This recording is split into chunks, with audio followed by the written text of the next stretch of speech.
What if I told you that Dan Feng never really intended to revive Baiheng? That everything we know was a red herring by me for you? Then what did Dan Feng and Yingxing really try to do?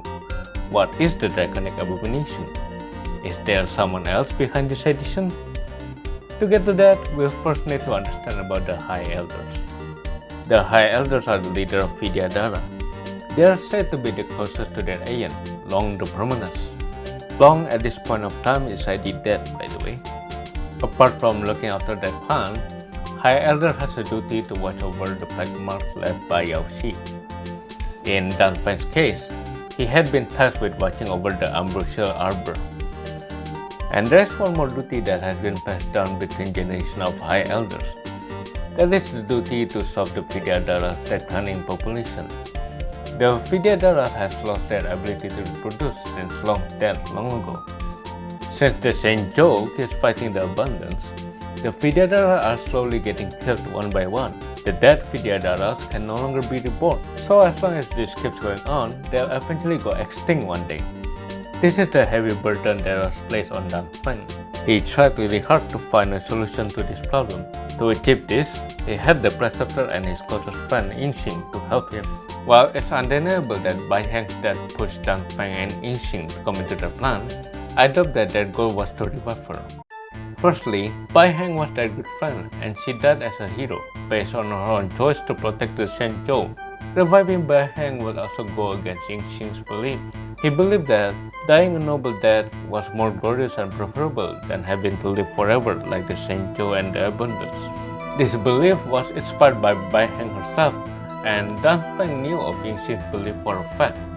It's very unlikely that they will dirty their friend's death and go so far to mix her with their enemy's flesh. Then, what is it that they try to achieve? Jingliu's profile revealed that Dan Feng, based on the preceptor's suggestion, tried to create another High Elder, not to revive Baiheng. If the ritual had succeeded, not only that the Zhengzhou would gain increased military power, but Dan Feng would also have found a solution to Vidyadhara's declining population. If they had more High Elders, they can create more Vidyadharas at a faster rate. It just doesn't make sense to me why they would went to great lengths to revive a non-Vidyadhara, especially when the preceptor were involved in the plan. This cannot be more obvious than the monster appearance, which has been described as a half-dragon, half-abomination. The witnesses never stated that the abomination had function features at all. Not to mention, abomination is the umbrella term they use to call the creature of abundance. As for the identity of the Draconic Abomination, I believe that it was actually Shuhu, the emanator of abundance. Wait. You said that Shuhu was killed by Baiheng. How the hell are they alive again? What? Did you really think that people die when they're killed?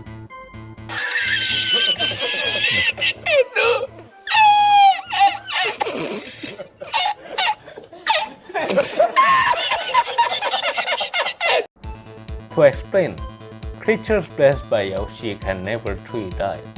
They can die temporarily, but they can be revived. Blade is a living example of this, and he has been cursed with Shuhu's blessing when the ritual failed. This phenomenon is also directly displayed by Shuhu, where they revive a dead planet called Rahu. Rahu is the planet that destroyed Jingliu's home. When Jingliu saw the Draconic Abomination, she instantly got reminded of Rahu, and her Mara started to develop. Another ability of Shuhu is to instantly trigger Mara to anyone, regardless of their species and age. This is how Dan Feng almost got Mara struck during the war. Another evidence to support that Shuhu was the abomination is the vessel that they used for the ritual. Dan Feng and Yingxing used Shuhu's flesh to try create a High Elder. And Shuhu's flesh might be the reason why they failed. You see, Shuhu was much more powerful than Dan Feng, and being the emanator of abundance, it means that their body was special. Perhaps the soul of the High Elder that Dan Feng tried to insert lost to Shuhu's body. While Dan Feng and Yingxing was indeed the one who performed the ritual, I'd like to think that there's another party involved in all this. Said third party are still getting away with the allegations even until now. If my deduction is correct, then the Preceptor are the real culprit behind the Sedition. The Preceptor are a party that have comparable ruling power to a High Elder. They are responsible for teaching the High Elder when they are young, and they are able to strip the High Elder status and replace their rule when the situation defeats. For example, if an incident like the Sedition happened, I suspect that the Sedition was their plot to dethrone Dan Feng. They were the one who suggested the ritual to him after all. Of course, this doesn't mean that all the preceptors were involved. Based on the memory of a Zhengzhou Fang Fu preceptor, she proposed to her High Elder, Glacier Marum, to punish the Luo Fu preceptor for instigating the sedition. Suspicious enough, the High Elder immediately banished the preceptor and forced her to undergo rebirth. This means she would have her memory erased about the incident. There's also a record about the preceptor's discussion. The record is incomplete, but to summarize, the preceptors tried to blame Dan Feng's teacher, Preceptor Sue Pu, for instigating the sedition. She rejected the notion and the discussion spiraled out of control. There's also another egg memory about the guards who was loyal to Dan Feng. Their memories include the moment where they were assaulted by the preceptor. The guards believe that Dan Feng was betrayed by the preceptor. One interesting point here is the memory suggests that the ritual was not actually done in secret. Dan Feng had broke his guard during the ritual. It sounds to me that the preceptor had already planned the assault beforehand. If the preceptor were the real culprit, then why didn't Dan Feng speak up to prove his innocence? Well, he probably felt that he had to take responsibility for what he had done. Even if he did speak up, would anyone actually believe him? Jingliu would probably believe him, but his authority was still limited and he was still just a newbie general back then. Jingliu doesn't care about Vidyadhara politics, she only cares about Baiheng. The Vidyadhara's reputation was already ruined. If Dan Feng had pointed the blame to the preceptors, then it would just make things even worse. The Vidyadharas could be banished from Zhengzhou as a result. So I believe to protect his people, Dan Feng chose to be silent and quietly accept his punishment. Since Dan Feng and Yingxing never intended to revive Baiheng, then what about Bailu? Honestly, Bailu is probably the most mysterious character in this whole shebang. She's not directly involved in the sedition, but things outright seem to revolve around her. Though I'm pretty sure that Bailu is not the Draconic Abomination's incarnation. If she was, then she would also have the Abomination's destructive power. The Abomination was said to have killed 10,000 of people at the time. Yet all that she got was Dan Feng's healing power. Power inheritance is something that High Elder retains after their rebirth. Jingliu mentioned that Dan Heng's fighting style is exactly the same as Dan Feng. This comes from the fact that Dan Heng barely remembers shit about Dan Feng. The extent of his knowledge about Dan Feng only comes from reading books and his unreliable dreams. I'm throwing ideas that Bailu might be the result of the preceptor's experiment, or Dan Feng actually managed to uncover the secret of the transmutation arcanum. He then used the arcanum to split half of his power to create Bailu. There are just too many blanks regarding Bailu's origin at this moment. One thing for sure is the preceptors are extremely strict with her. They are watching her every behaviors and actions. One suspicious thing I notice about them are in their treatment of Bailu. The preceptor placed a shackle on Bailu's tail to limit her power. They reasoned that they needed to prevent another sedition from happening and would only remove it after she has officially become a High Elder. I find it weird that they placed a shackle when she is still weak. Won't it be more logical to place a shackle when she already becomes a High Elder? When she is already at the peak of her power? This tells me that the preceptors are trying to turn Bailu into their puppet. It's as if they want to take full control of her so they can rule the Vidyadhara as they please. Unfortunately, I have no explanation on why Bailu has similar hair and eye color to Baiheng. But hey, Blade looks like Nanook, but they're clearly different beings, so who knows? Jingliu implied multiple times that Dan Feng and Yingxing tried to revive their dead friend. She didn't directly name the friend, but it's very likely that she's referring to Baiheng.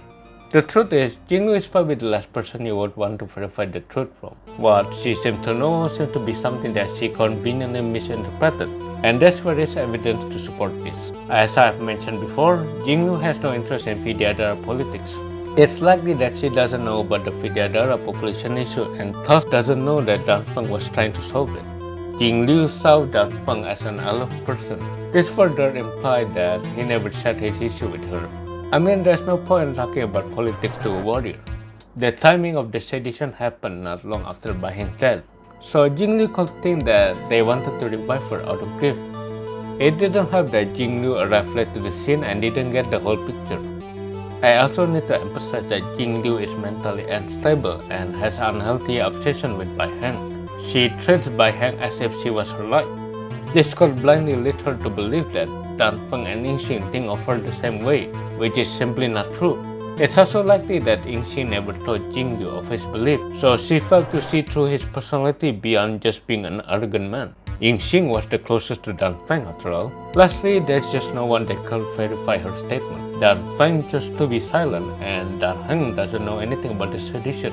Yingxing has lost his memory during the incident and become an empty shell. Jingliu was also not present on the scene. If everything was truly just Jingliu's misunderstanding, then she will be without doubt Starrel's most tragic character so far. You might have argued that Blade also thinks he tried to revive Baiheng, so there's no way it was just Jingliu's misunderstanding. I'll give it to you straight. Blade is no longer Yingxing.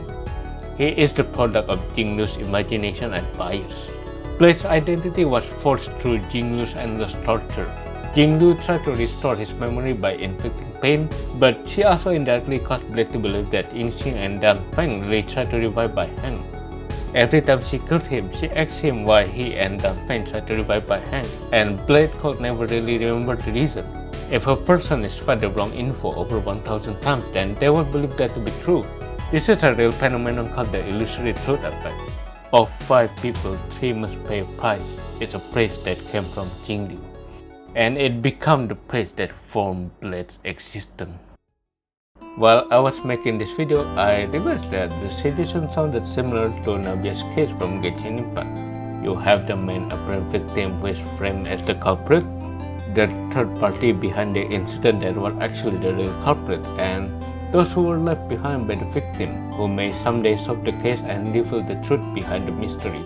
It's probably just a coincidence, but it's an interesting parallel that I saw.